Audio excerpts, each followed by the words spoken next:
Hi అండి. Hero Rajasekhar గారికి షూటింగ్లో కాలుకి ఫ్రాక్చర్ అయ్యి బోన్ బయటకు వచ్చిందంట.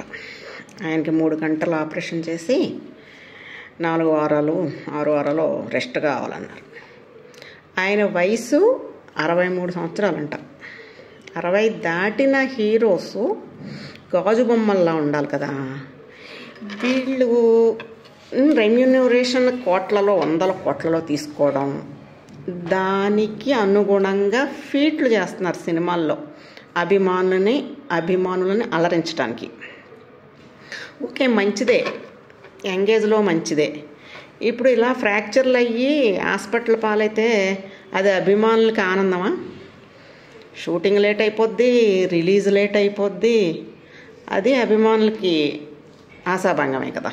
ముఖ్యంగా బాధపడతారు కదా అభిమాన హీరోకి ఇలా జరిగిందని. చాలామంది హీరోలు ఈ మధ్య డూపులు పెట్టుకోవట్లేదంట, వాళ్ళే సాహసాలు చేసేస్తున్నారంట.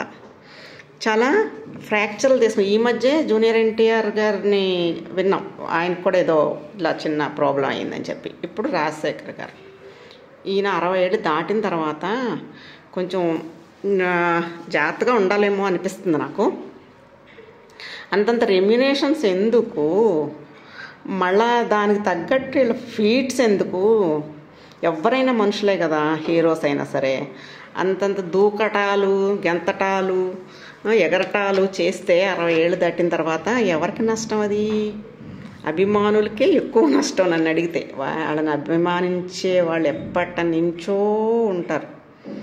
వాళ్ళ అభిమానులకు కూడా 60 ఏళ్ళు వచ్చేసి ఉంటాయి. రాజశేఖర్ గారికి ముఖ్యంగా లేడీ అభిమానులు ఉంటారు. వాళ్ళు ఎంత బాధపడతారు.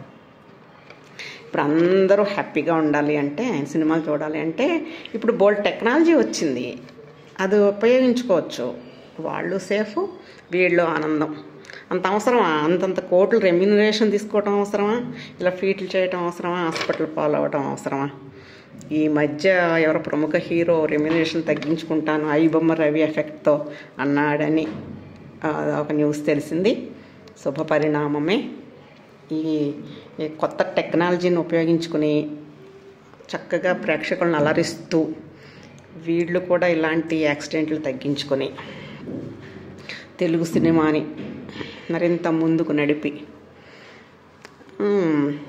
లివ్ అండ్ లెట్ లివ్ లాగా, సేఫ్ అండ్ బీ సేఫ్ లాగా ఉండి షూటింగ్లు చేసుకుంటే బాగుంటుందని నా అభిప్రాయం.